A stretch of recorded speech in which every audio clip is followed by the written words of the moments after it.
Fellow Muslims of Dearborn, as you may know, this coming Monday, July 12th, is the first court appearance of the Freedom 4, and one of the first steps in defending the constitutional rights of American citizens against the tyranny of the Dearborn Police Department.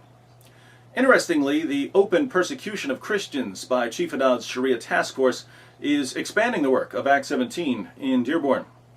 You see, normally we'd only be coming to your city once per year as part of the Arab Festival outreach. But now, with a series of criminal and civil court cases constantly bringing us back to the area, we've got some awesome opportunities for regular evangelism in Dearborn. This is just Bible 101, by the way. What man intends for evil, God can use for good. So, even though the Dearborn Police Department is trying to harm and persecute us, it's actually good news for you, my Muslim friends. How is it good news, you wonder? Well, let me ask you a question.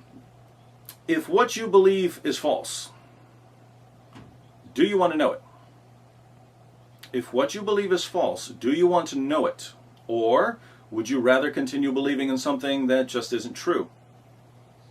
If you're the sort of person who would rather believe in something that's false because it makes your life easier somehow, there's probably no point in talking to us. But for those of you who say, yes, David, if what I believe is false, I want to know it, we need to talk, my friends. Have you ever wondered whether Islam is true? Have you ever thought to yourself, hey, maybe I only believe in Islam because my parents taught me to believe in Islam. But what if my parents were wrong? If you've ever asked yourself a question like that, we can help you. We can prove that Muhammad was a false prophet and that the Quran is not the word of God. That's easy. But our message isn't just a refutation of Islam. We can also prove that Jesus is the divine Son of God who died on the cross for sins and rose from the dead. We can even answer all of those questions that your leaders tell you to ask Christians in order to supposedly refute Christianity. You know what I'm talking about. They tell you to ask your Christian friends, where did Jesus say, I am God, worship me? How many times have you heard that one? Would you like an answer? Because we'd be happy to answer all of your objections. Think we can? This Sunday, July 11th at 7:30 p.m., we're going to return to Warren Avenue to the area where the festival takes place. We'll be bringing our Bibles and Qurans with us, and we're prepared to discuss both. So if anyone would like to challenge our views, or if anyone has questions about Christianity or Islam, we're happy to engage in public dialogue. I'll give you fair warning, however. We will have video cameras with us. It should be obvious by now that we can't go anywhere in Dearborn without cameras. Every time we come to your city, people start saying we did all kinds of things that we just don't remember doing. And the only way to prove our innocence is with video footage. Now, if we talk to you for a few minutes and we realize that we can trust you, and you don't want the cameras on, we can turn them off. But until we know your intentions, we have to protect ourselves. At this point, some of you may be thinking, David, don't you understand that this is Dearborn and that the police department is under the control of Islam?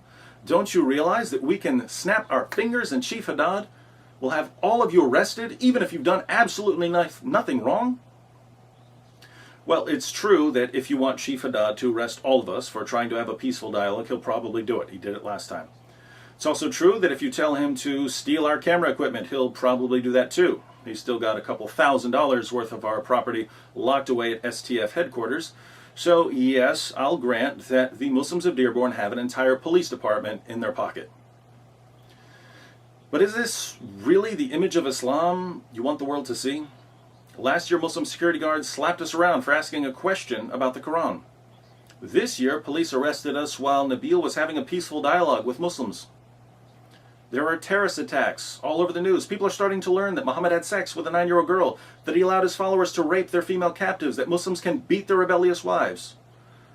Islam's getting a bad reputation. Do you also want Islam to be known as the religion whose followers can't bear to have their views challenged? Now, if you studied Islam, you know that Muslims are supposed to subjugate unbelievers and establish Sharia law through force if necessary. But you also know that before you oppress and subjugate unbelievers, you're supposed to invite them to Islam. So you invite first, and then later on, if they reject your message, you oppress and subjugate them. This is Quran 101. Surah 16:105 says, invite all to the way of thy Lord with wisdom and beautiful preaching, and argue with them in ways that are best and most gracious. The Quran commands you to invite us to Islam and even to argue with us. Do you want to obey Allah's command in the Quran? If so, we'll see you this Sunday at 7:30 p.m. on Warren Avenue at the festival area.